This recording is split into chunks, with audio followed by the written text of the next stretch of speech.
and of the Son, and of the Holy Spirit. Amen. Let's pray. Lord Jesus, we thank you for this time to gather together in our homes, wherever you've called us, Lord. From around the world, literally, you're gathering us together in worship. Lord Jesus, we thank you that you also gather us underneath your cross. You gather us together in confession, Lord, because wherever we are, wherever our backgrounds might be, Lord, we are the same place as sinners in need of forgiveness. You know us, Lord. You know us better than we know ourselves. And you know how many times we fall away and we put ourselves first and you second or third or fourth or fifth. Lord, you know how many times, Lord, we lift ourselves up in order to put others down. Lord, you know how many times we have fear of man issues where we want others to look up at us, Lord, and we put on the mask of our pride. Lord, we'd like this time to be real, to be authentic before you, and to acknowledge, Lord, that we are sinners. We sinned against you and those around us. And that we're people in need of forgiveness. We're people in need of your sacrifice. We're people in need of your cross. So take some time just here in the quiet of our hearts, confessing our sin to you and asking for your forgiveness.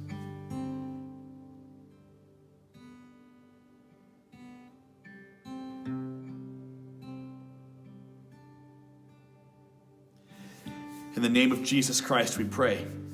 Amen. Jesus Christ, God in the flesh, gave his life for you because he loves you. And because of that, by his mercy and his grace, forgives you all your sin. In the name of the Father, and of the Son, and of the Holy Spirit. Amen?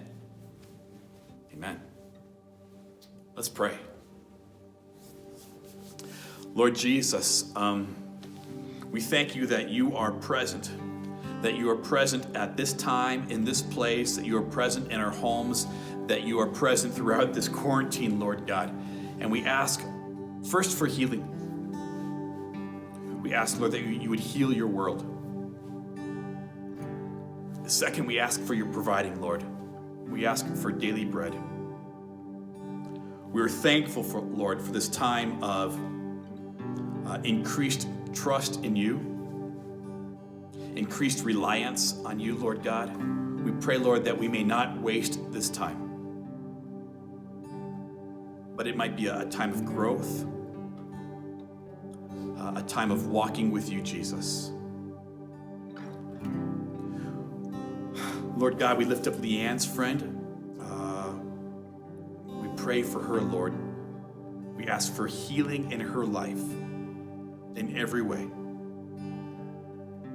Lord Jesus, we thank you for healing Josh. Lord, we thank you for healing so many people in this valley. And Lord, we're looking forward to that day when we can be together again. We pray all these things in your precious name. And we pray together as you've taught us to pray. Our Father, who art in heaven, hallowed be thy name. Thy kingdom come, thy will be done on earth as it is in heaven. Give us this day our daily bread. And forgive us our trespasses as we forgive those who trespass against us. And lead us not into temptation, but deliver us from evil. For thine is the kingdom, and the power, and the glory, forever and ever. Amen.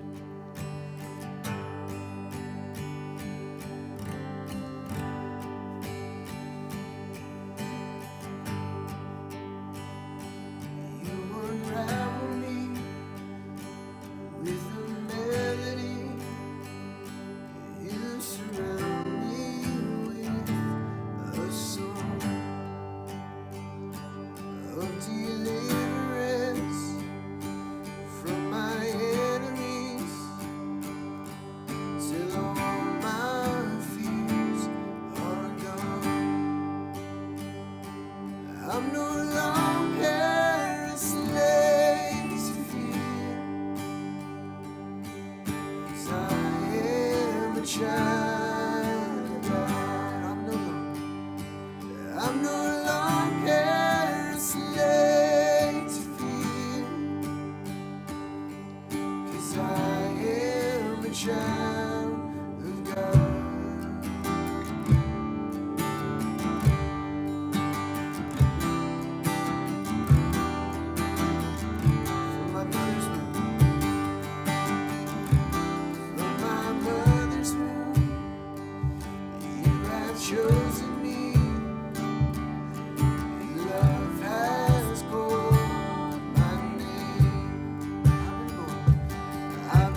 right through it. My fears were drowned in perfect love. You rescued me so I could stand and sing. I am a child of God. Sing that with me. You split the sea so I could walk right through it. My fears were drowned in perfect love. You rescued me so I could stand and sing. I am a child of God. You split the sea so I could walk right through it. My fears were drowned in perfect love. You rescued me so I could stand and sing. I am a child of God. Yes, I am a child of God. Sing that with joy. Yes, I am a child of God. Sing this truth with me. 'Cause I'm no longer a slave to fear. 'Cause I am a child of God. I'm no longer a slave to fear. 'Cause I am a child of God. Yes, Jesus, we are your kids. And God, that you care about us so much. God, sometimes that's hard to see when we're in the midst of trials or isolation. But God, that we are not isolated from you, God, that you stay with us, that you actually draw near to us. Especially, God, whenever we're hurting, whenever we're maybe feeling alone. And so, Jesus, I just pray, God, that we would just be reminded of your love this morning, and that, God, that your love is never failing, that you're God, that you are God, and that you will never leave or forsake. And Jesus, I ask that, God, that whenever we hear from your word this morning, that, God, that it would fall in good soil. God, that it would just increase our faith in you and remind us that you're there. That God, that we don't trust in something that's fake or unseen, but God, that we have seen who you are and the love you've displayed on the cross. But the God, that you actually also rose again, that you're alive and here today.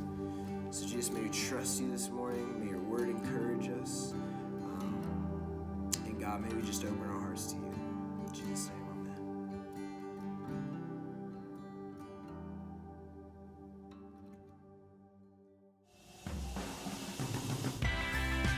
Thank you for watching our online service. Before we hear Pastor Jason's message, we would love to invite you into our community of loving God, each other, and all people. The best way to stay connected with Gracious Savior's mission and community is by signing up for our email service, Grace Notes, on our website. Visit and sign up today to get current information about our online events and other ways to connect with our church family. Here are some of the other ways to get plugged into the GSC community. Our YouTube channel has been our primary platform during this time of quarantine. You can subscribe to it in order to receive instant notifications when we upload our content, such as our Sunday services at 9:30 a.m., The Josh and Matt Show, live, lighthearted, and entertaining, every Wednesday at 11 a.m., and the Daily Devos, bite-sized devotionals made by members of our church family a couple of times every week. Subscribe to the channel to see all of our content. If you or someone you know has experienced loss due to suicide, then we encourage you to attend our online suicide loss support group, sponsored by Speak Up, Reach Out. The group meets every Thursday from 5:30 to 7:30. You can get the Zoom link by contacting Pastor Jason via text, call, or email. at jason.gracioussaviorchurch@gmail.com. Join the group to experience understanding, love, and healing. Mix It Up is our newest community group. Every Wednesday evening from 6:30 to 7:30, there will be a themed mixer via Zoom. This week's theme is prom night. Bring your bow ties and tiaras, gowns, and dinner jackets for a formal dance-themed mixer. You can find the Zoom link either through Grace Notes or by emailing either Josh or Matt. Also, if you wish to receive Holy Communion, you can do so hygienically at the church from 10:30 to 12:30 every Sunday. Those are just a few of the ways you can stay connected with your church community at GSC. Subscribe to the YouTube channel Find healing and love at our support group. and have some fun by going to the mixer. And as a special announcement, Lisa DeLappa has asked us to mention her daughter Sophia's 15th birthday this Saturday. Happy birthday, Sophia. We're so glad to have you as part of our church family. God loves you, and so do we.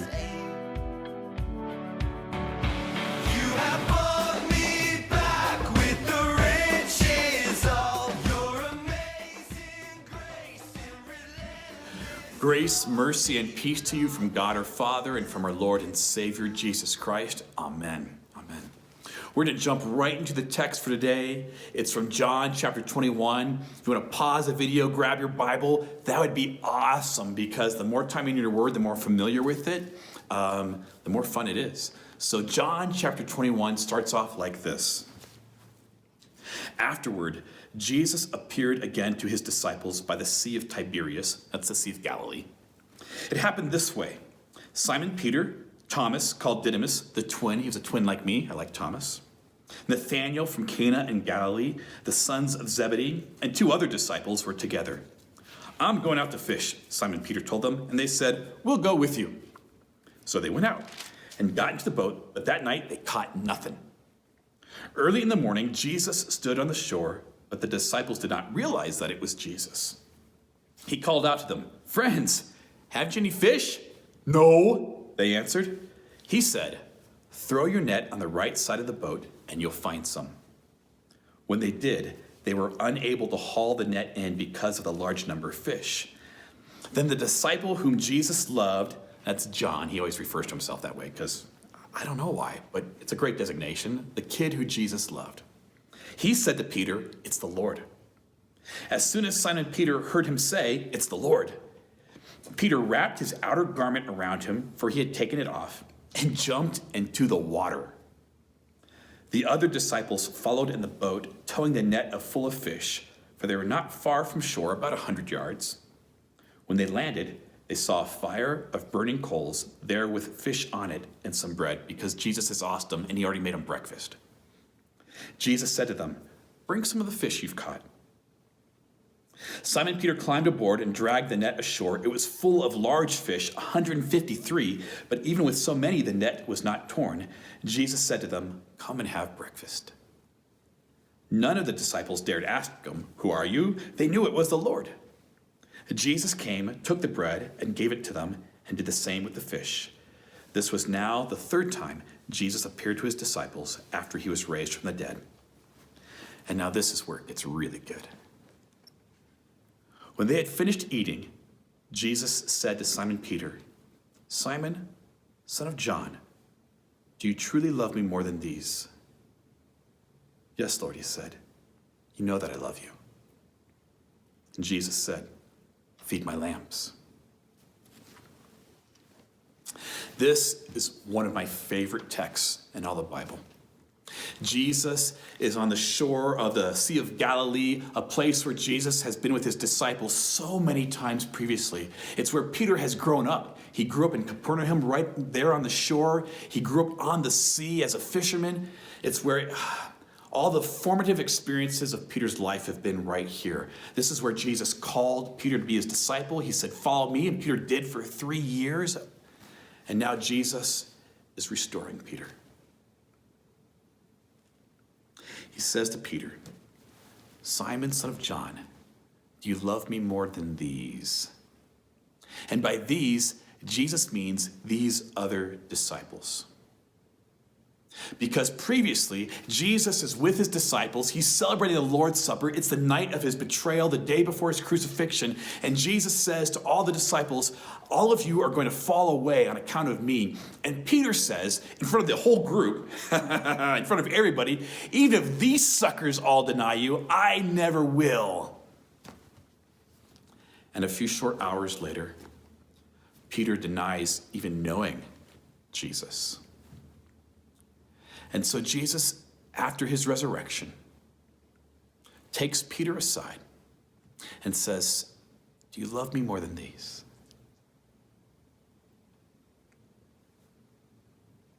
And when Jesus says, do you love me, he uses the word agape. It's for the Greeks, the highest form of love. It's a sacrificial type of love, a purposeful type of love, a giving type of love. Simon, son of John, do you agape me more than these? And Peter, a much wiser, a much humbler man, says, yes, Lord, you know that I, and he uses a different word. He uses the Greek word phileo, which means friendship or brotherly love. That's where we get the word Philadelphia, which is the city of brotherly love, right? Peter says, you know, Lord, that I phileo you. I'm very fond of you, Lord. He knows not to claim that highest type of love. He's humbler now. The boasting's gone. And it's good enough for Jesus. So Jesus continues the restoration process of Peter. Again, Jesus said, Simon, son of John, do you truly love me? Do you truly agape me? And Peter answered, yes, Lord, you know that I love you. And Jesus said, take care of my sheep. Jesus is not using the nickname he's given to Peter, right? When he first meets Peter, he says, your name is Peter, which is Aramaic for rock, the rock. And these past days, Peter has been anything but a rock. And he uses his given name, Simon, son of John. Jesus is using the name Peter was born with, his identity. And Jesus is speaking to the core of Simon's identity. It's not a time for nicknames. It's a time for renewing who this man is as a beloved child of God. Jesus does a small change in the words as well. Before he said, feed my sheep, or feed my lambs, and this time he says, feed my sheep. The first time he's saying to Peter, okay, Peter, I'm restoring you, and I want you to take care of my youngest, my weakest, my most vulnerable, my little lambs. And the second time, Jesus is expanding the restoration process. He's saying, all right, now I want you to take care of my sheep. Take care of all of them. This is what you've been called to do, Peter. And you can do it. Jesus pulls Peter aside for this, I believe. The text isn't really clear about this, but I think he's pulled Peter aside. Because that's what you do. Jesus is smart, and he knows that you praise publicly and you admonish and correct privately. And so that's what Jesus is doing for Peter. They're a little bit off from the other disciples, walking down the shore. That's how I picture it in my head, at least. And then, here comes the kicker. The third time, Jesus said to him, Simon, son of John, do you love me? Peter was hurt because Jesus asked him the third time, do you love me? He said, Lord, you know all things. You know that I love you. And Jesus said, feed my sheep. Peter is hurt.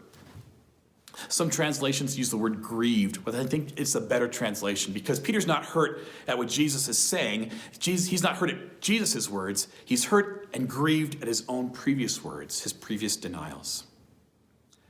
And now, finally, Peter gets it. Jesus is walking back Peter's denials. 3 times Peter denied even knowing Jesus. And so 3 times Jesus is going to walk it back and forgive him and restore him. Isn't Jesus awesome? Simon, son of John, do you love me? And Peter finally does not contradict Jesus like he does so many times before. So many times before Peter says to Jesus, Lord, but, right? And don't we do that all the time? Lord, don't you understand? Lord, don't you care? Of course he cares. Of course he understands. He's the Lord who's given his life for you, and the Lord who has given his life for Peter. And so finally, Peter does not contradict. He simply says this, Lord, you know all things. You know me better than I know myself. You know that I love you. You know that it's an imperfect, failing type of love. You know that it's a love that falters and fails over and over and over again. But you know that I love you. And Jesus does know. And Peter's restoration is complete. How does God restore you? How does God forgive and renew you? How does that happen? One place it happens is when we gather in worship. And we gather in the name of the Father, the Son, and the Holy Spirit. And one of the first things we do is we begin this restoration process again. We say, Lord Jesus, we are going to confess our sin to you. We are going to be honest and authentic before you, Lord God, because, Lord, you know us better than we know ourselves. And my friends, full restoration requires full confession. Full restoration requires full confession. And what I mean by that is not trying to remember every sin you've ever done and confessing that before Jesus, although that's a helpful practice. But that's not what Jesus is talking about here. Full restoration means a complete emptiness of self and a complete reliance on Jesus. We sang about it earlier. I'm no longer a slave to fear. And we become slaves to fear when we believe that we're truly self-sufficient.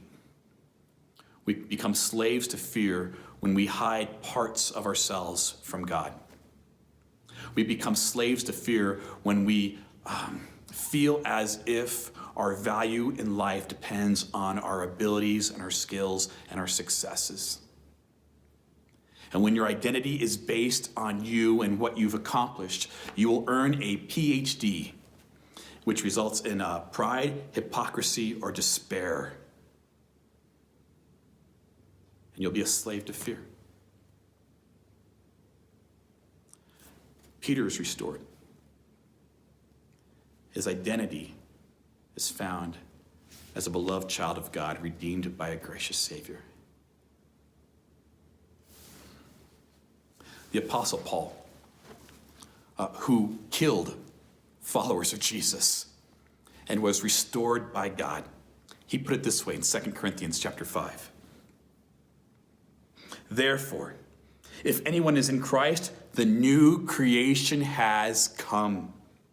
The old is gone, the new is here. And all of this is from God, who reconciled us to himself through Christ and gave us the ministry of reconciliation.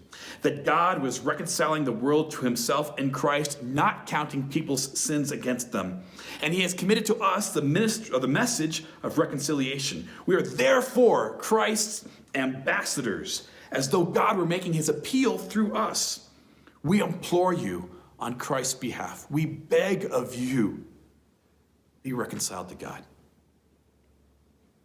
God made Jesus, who had no sin, to be sin for us, so that we might become the righteousness of God.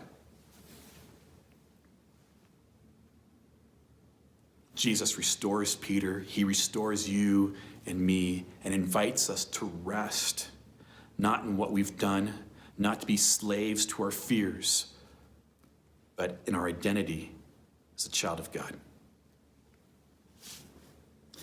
Jesus forgives Peter, but he doesn't just forgive Peter, he restores Peter. And he continues, he says this, and that's important because forgiveness communicates love. Restoration communicates trust and value. Be reconciled to God so that you might become the righteousness of God. You are forgiven by Jesus because he loves you. But you're restored by Jesus because he values you. And Jesus restores Peter. He says this. After the third time, Jesus says, feed my sheep. And he says, I tell you the truth.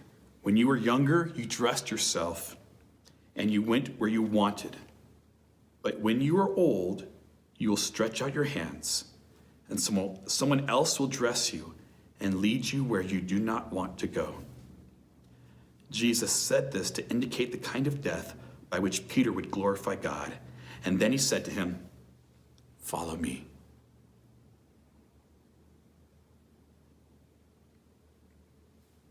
Jesus says to Peter, you are forgiven, you're restored.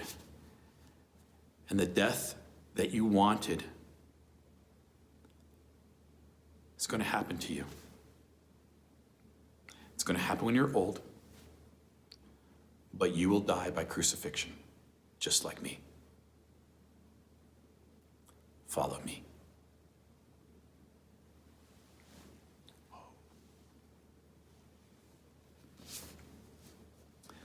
The text says this.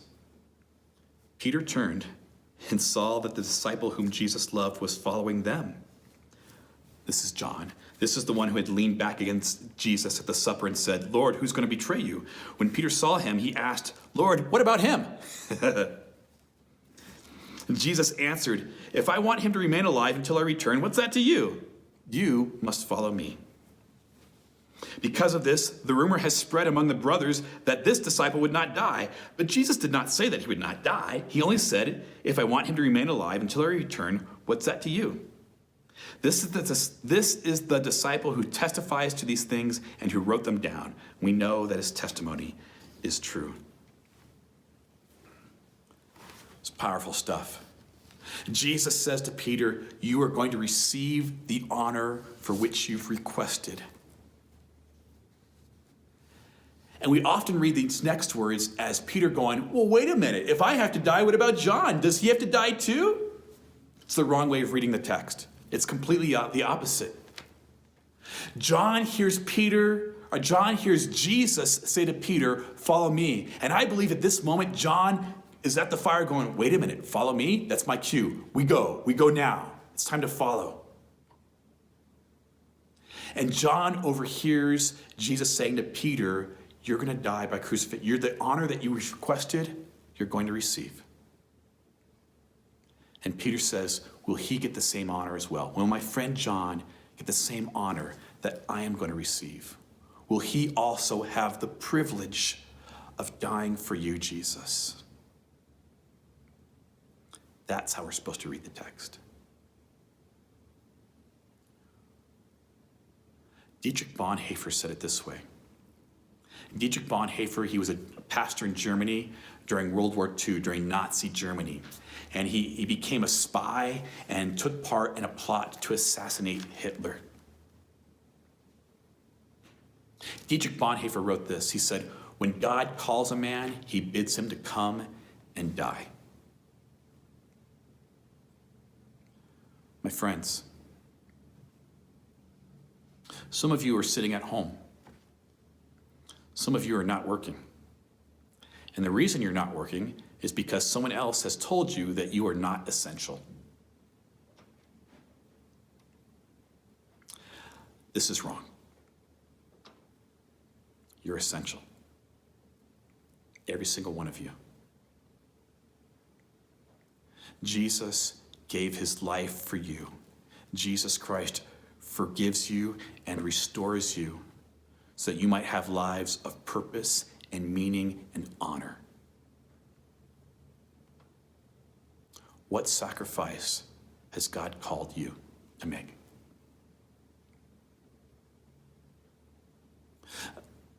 Following Jesus is more than just saying, I believe in Jesus Christ as my Lord and Savior. He died on the cross for me, and when I die, I'll go to heaven. That's the start.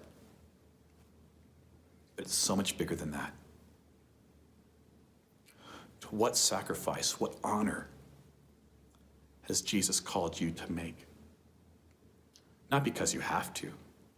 His love for you is free and eternal.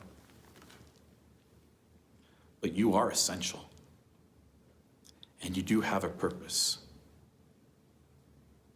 And when you know that purpose, when you know the honor and the sacrifice that Jesus has called for you to do, life is never boring or never purposeless, and for God's sake, never not essential.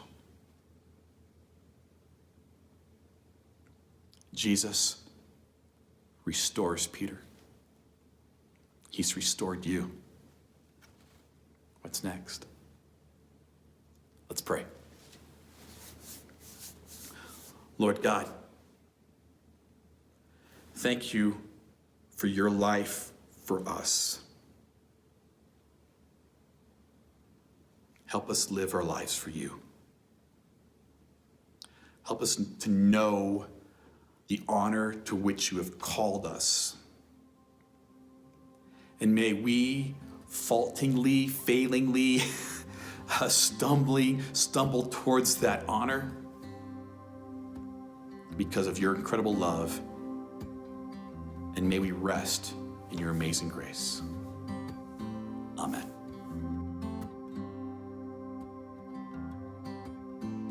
I count on one thing, the same God who never fails will not fail me now. You won't fail me now in the waiting. The same God who's never late is working all things out.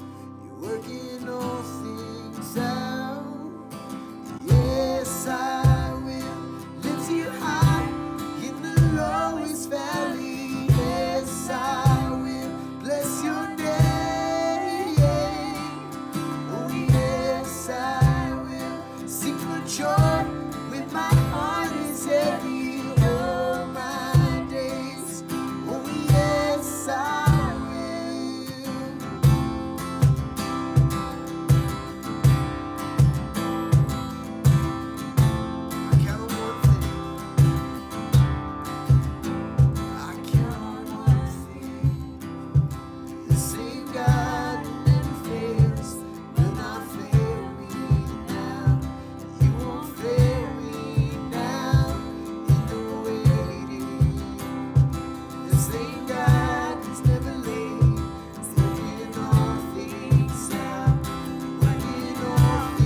The Lord bless you and keep you. The Lord make his face shine upon you and be gracious to you. The Lord look upon you with favor and give you peace.